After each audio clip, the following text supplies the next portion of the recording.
Apple TV Plus is the streaming service that initially launched with a focus on quality over quantity. But all these years later, they have the quantity too. There is so much good stuff to watch. Here are the shows that all of us at Cult of Mac are looking forward to watching most in 2025. So in the first half of this video, I'm going to go over all of the shows that are returning for a new season. And in the second half, I'll talk about all of the brand new series.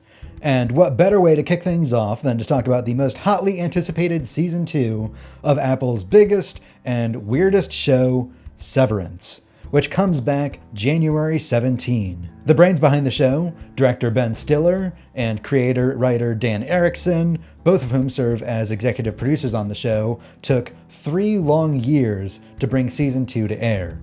That's a long time to figure out how to follow up the dramatic and hugely popular first season. It introduced us to the crew of innies and outies working for the mysterious and seemingly sinister Lumen Industries. And of course, it explored the disquieting weirdness of the company's severance brain surgery, which separates work and home memories. With so much time to plan, write, and produce season 2, hopefully our heroes in the macrodata refinement department, with supporting cast in Christopher Walken and Patricia Arquette, won't suffer the same fate as the characters of other popular blockbuster TV shows with somewhat controversial, bungled endings.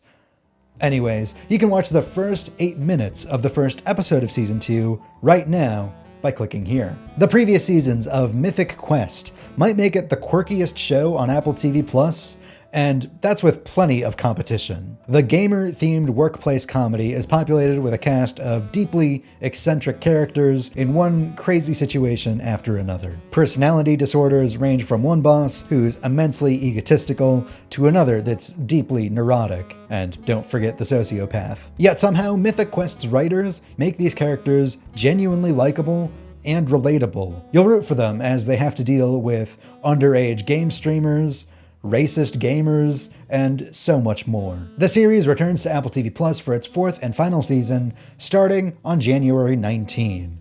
But a spin-off series, aptly titled Side Quest, launches on March 26. Criminal Record is a pretty typical crime mystery drama. You start with a simple phone call to the police that isn't entirely what it seems, kicking off an investigation that adds a brand new twist or revelation at just the right pace to keep you hooked the whole way through. There are literally dozens of shows in this exact format, but only Criminal Record stars the amazing Peter Capaldi, who you may know from Doctor Who and The Thick of It.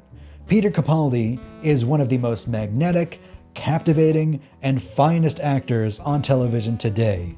You come for Peter Capaldi, and you learn to appreciate his co-star and co-executive producer, Cush Jumbo, along the way. I'm looking forward to seeing more of the pair in season 2. For All Mankind is an alternate history series that begins with the Soviet Union landing on the moon first before the United States in 1969. The space race never ends, with the Cold War superpowers continuing to up the ante over the years, causing rippling effects throughout history that multiply as the seasons go on. The rotating cast of characters rarely has a miss. They're all brilliantly written, perfectly cast, and captivating actors to watch. Season 4 ended with Margot, one of the main characters and brilliant rocket scientist, being captured and arrested by authorities, and a colony on Mars going rogue and stealing an asteroid to mine for its own use. So how will this affect life on Earth when Season 5 picks up in the year 2012? Apple TV Plus deserves heaps of credit for Foundation, not only for the ambition of adapting Isaac Asimov's epic series of novels about a galactic empire in decline, but for turning out a lavishly expensive and great-looking hit out of the first 2 seasons. After some cost-cutting delays and changes behind the scenes, Season 3 hit production in March 2024 and should air sometime in 2025. But the question is, will it stay great?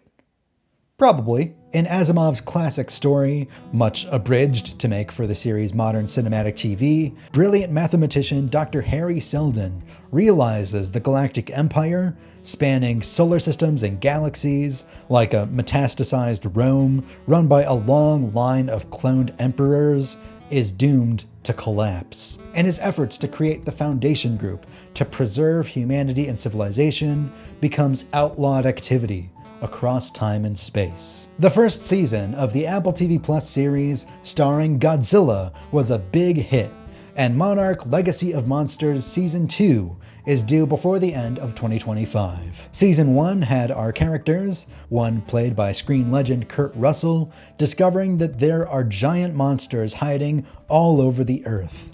The Monarch organization from the MonsterVerse films studies them while trying to keep the US military from killing them. We already know Season 2 takes place on Skull Island, so expect King Kong to feature prominently in the upcoming episodes.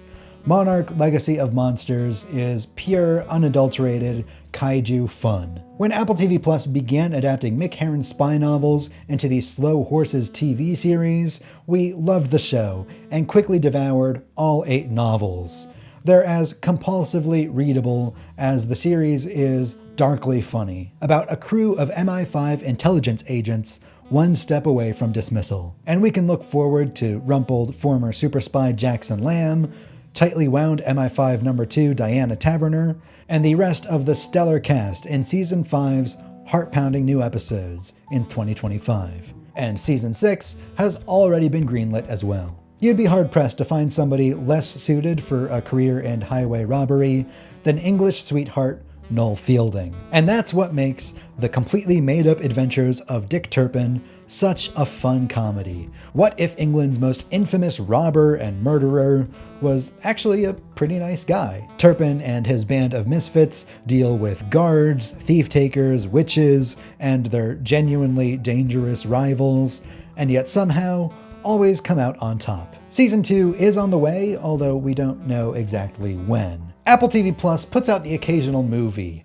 and the trailer for The Gorge sets up an intriguing mystery. What's at the bottom of this big gorge? The film focuses on 2 agents, played by Miles Teller and Anya Taylor-Joy, as they set out to guard the creepy gorge in the earth and find out what mysterious evil lurks within.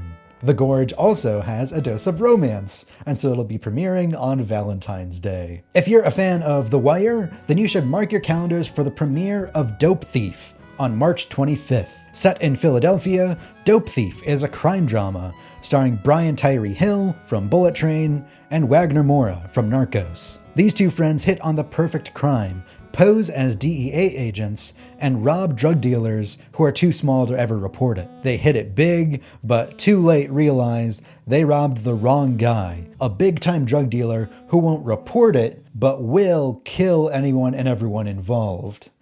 It sounds like an interesting premise, and it has a great cast and crew, including one episode directed by Ridley Scott. With The Studio, Apple TV Plus is finally making its contribution to a storied genre that loads of people love to hate, the movies and shows Hollywood makes about itself.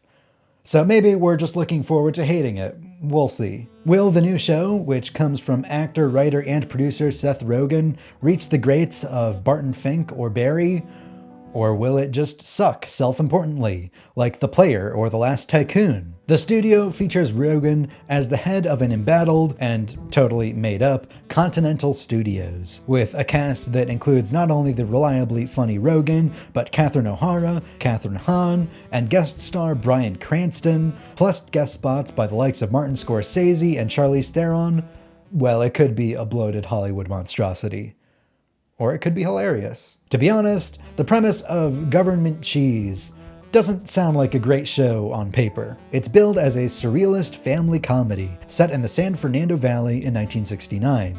It tells the tale of a man newly released from prison who has trouble readapting to family life. It sounds dreadful, and describing the comedy as surrealist could just be a gentle way of saying that it's going to be painfully unfunny. But it stars the amazing David Oyelowo, an award-winning British-American actor best known for playing Martin Luther King in Selma.